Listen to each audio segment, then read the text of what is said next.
हम आज एक महत्वपूर्ण अनुच्छेद 14 की बात करते हैं।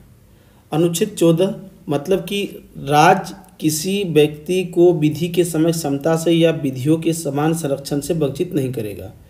इसमें जो महत्वपूर्ण भाग है, जो पहले है राज्य, तो अनुच्छेद 12 में इसकी चर्चा की गई है। दूसरी बात है कि व्यक्ति, तो व्यक्ति से जो तात्पर्य है वो है जैसे कि कोई संवैधानिक निगम है, कंपनियां हैं, कोई रजिस्टर्ड कमेटी है, पंजीकृत समितियां हैं, ये व्यक्ति के तहत आता है। व्यक्ति तो व्यक्ति है ही है। इस अनुच्छेद में दो महत्वपूर्ण भाग है। पहला भाग है विधि के समता, दूसरा भाग है विधियों का समान संरक्षण। तो पहले भाग जो विधि के समता है, ये वास्तव में ब्रिटेन से लिया गया है। तो इसमें विधि के समय क्षमता जो ब्रिटेन से लिया गया है, इसका मतलब जो होता है, आप देखिए कि किसी भी प्रकार के विशेष अधिकारों की अनुपस्थिति, सभी के साथ समान व्यवहार, और कोई भी व्यक्ति विधि के ऊपर नहीं है। ठीक है, ये हर परिस्थिति में बात की जा रही है। तो ये है विधि के समय क्षमता, एक परिस्थिति है। दूसरा जो परिस्थिति है, जो दूसरी बात करता है कि विधियों का समान संरक्षण। तो विधियों का समान संरक्षण वास्तव में ये अमेरिका से लिया गया, और इसमें समान परिस्थितियों में समान व्यवहार की बात की गई है, और समान परिस्थिति में समानता देने की बात की गई है। ठीक है, और समान विधि के अंतर्गत जो सभी के लिए समान नियम बनाए गए हैं, वो बिना भेदभाव के समान के साथ समान व्यवहार किया जाएगा। ठीक है, मतलब कि इसके द्वारा, किसी विधि के द्वारा ऐसे भी विशेष अधिकार और दायित्व किसी को दिया जाता है तो ऐसी स्थिति में समान व्यवहार किया जाएगा। मतलब कि राज्यपाल और राष्ट्रपति को जैसे कि विशेष अधिकार और कुछ विशेष दायित्व है, तो जितने भी भारत में राज्यपाल होगा सबको वही अधिकार मिलेगा। तो कहने का मतलब है कि एक राज्यपाल और एक आम आदमी को, दोनों के अधिकार और दायित्व में हम समानता का व्यवहार नहीं कर सकते हैं, या दोनों समान नहीं है। इस अनुच्छेद में यही मतलब इंडिकेट कर रहा है। तो इस प्रकार से विधियों का समान संरक्षण हो गया। अब हम बात करते हैं, ये जो विधि के समय क्षमता है, ये वास्तव में जो आया है वो एक एबी डायसी थे, ब्रिटेन के कानूनविद थे, उनके अनुसार आया है। तो उन्होंने 3 सिद्धांत दिया। पहला सिद्धांत दिया कि कानून के उल्लंघन के बिना कोई दंड नहीं दिया जाएगा। मतलब अपने मर्जी से कोई किसी को आप सजा नहीं दे सकते हैं जब तक वो कानून नहीं तोड़ेगा, एक चीज़। दूसरा चीज़ उन्होंने कहा है कि विधि के समय क्षमता, तो मतलब बोला है कि चाहे ऊंचा नीचा, गरीब अमीर, चाहे कोई भी हो, प्रधानमंत्री या एक आम आदमी, सब विधि के समक्ष समान होंगे। तो ये उसका डायसी का दूसरा सिद्धांत है। तीसरा सिद्धांत है कि जो व्यक्तिगत अधिकारों को उन्होंने प्रमुखता दिया है। मतलब कि संविधान जो है व्यक्तिगत अधिकारों का परिणाम है, जिसे न्यायालय ने व्याख्या किया है। मतलब कि आपको मैं फिर समझाता हूँ कि जो देश का संविधान होगा, जो कानून होगा, वो व्यक्तिगत अधिकारों के कारण होगा। मतलब व्यक्तिगत अधिकार ज़्यादा महत्वपूर्ण है संविधान की तुलना में, इसका इंडिकेशन यही हो रहा है। लेकिन भारत में ऐसा नहीं है। भारत में जो है बिल्कुल अलग है। भारत में संविधान ही शक्ति का स्रोत है। तो ये दोनों में अंतर है, आप देख सकते हैं। तो ये हो गया आपका विधि के समय क्षमता, जो एबी डायसी के द्वारा प्रतिपादन किया गया था। अब हम विधि के समान संरक्षण की बात करेंगे। तो संरक्षण आपको जैसे कि अभी समझ में आया होगा, तो संरक्षण में कुछ समान के साथ समान व्यवहार होगा, या दो असमान के साथ असमान व्यवहार होगा। सुप्रीम कोर्ट ने इसीलिए कहा कि समान एवं असमान की बात जहाँ होती है वहाँ अलग अलग व्यवहार होता है। ठीक है,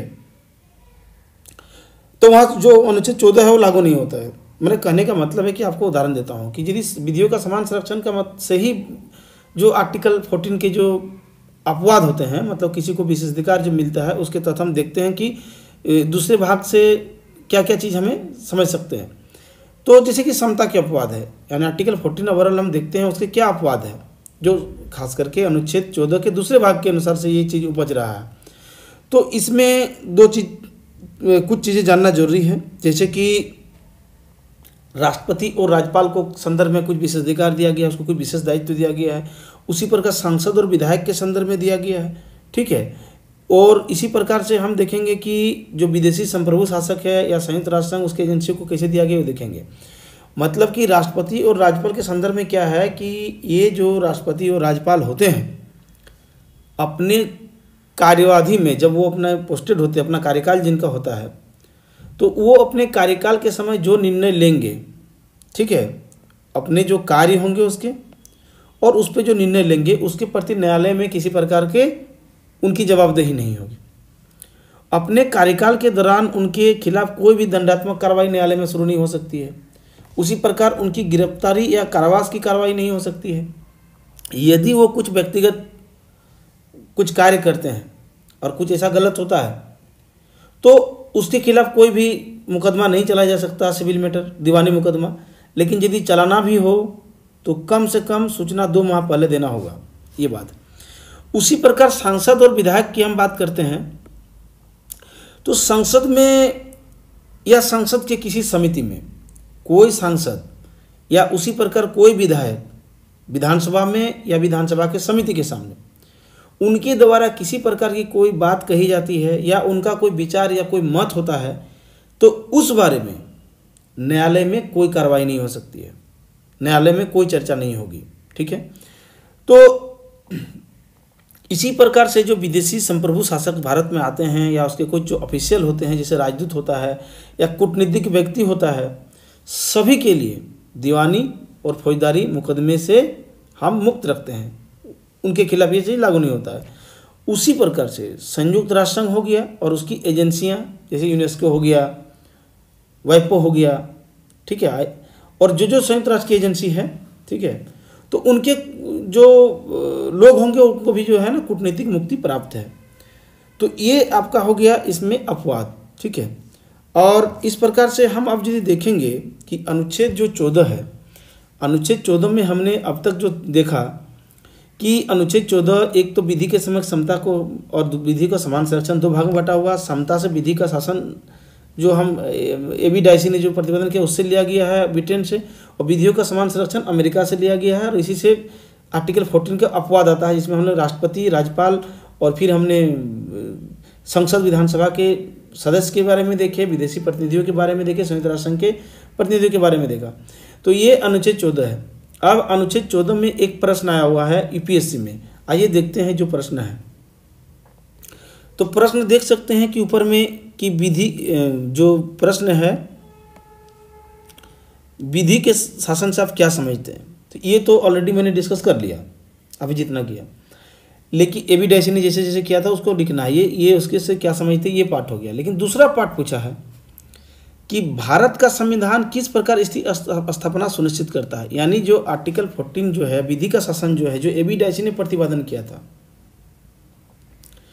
तो वो किस प्रकार से भारतीय संविधान में लागू होता है उसको देखना है। ध्यान रहे कि डाइसी ने 3 सिद्धांत दिया था, उसमें 2 सिद्धांत लागू होता है भारतीय संविधान के लिए।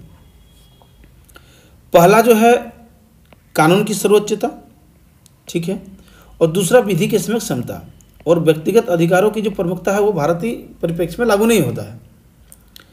तो डाइसी का जो विधि के शासन है जो अभी मैंने जस्ट कुछ पहले भी इसी में चर्चा किया है, तो विधि के शासन से क्या समझते हैं समझ गया हमको। और दूसरा जो है कि भारत का संविधान किस प्रकार इसकी स्थापना सुनिश्चित करता है। तो भारत का संविधान क्या है कि अनुच्छेद 14 के माध्यम से, अनुच्छेद 15 के माध्यम से, अनुच्छेद 16 के माध्यम से, अनुच्छेद 17 के माध्यम से और अनुच्छेद 18 के माध्यम से, ठीक है। इसके अलावा भी अनुच्छेद 20 के माध्यम से, अनुच्छेद 22 के माध्यम से, और एक ही अपराध के लिए एक ही बार दंड मिलेगा इसके माध्यम से। और यही कारण है कि केशवानंद भारती केस में जो अभी कुछ ही दिन पहले कल या परसों डेट किए हैं, उस केस में सुप्रीम कोर्ट ने विधि के शासन को जो है ना संविधान का मूल ढांचा माना है, ठीक है। ध्यान रहे कि मैंने आंसर राइटिंग के वीडियो में इस प्रश्न को और विस्तार से समझाया है, चाहे तो आप उसे देख सकते हैं, लिंक डिस्क्रिप्शन में उसको हम दे देते हैं। साथ ही इसको उत्तर स्वरूप शब्द सीमा के अंदर कैसे उत्तर लिखा गया है इसे भी यदि आप देखना चाहते हैं तो इसी लिंक डिस्क्रिप्शन में grameenias.com में दिया हुआ है, उसे आप जाकर आराम से देख सकते हैं। तो यही है आर्टिकल 14 और यही है विधि का शासन।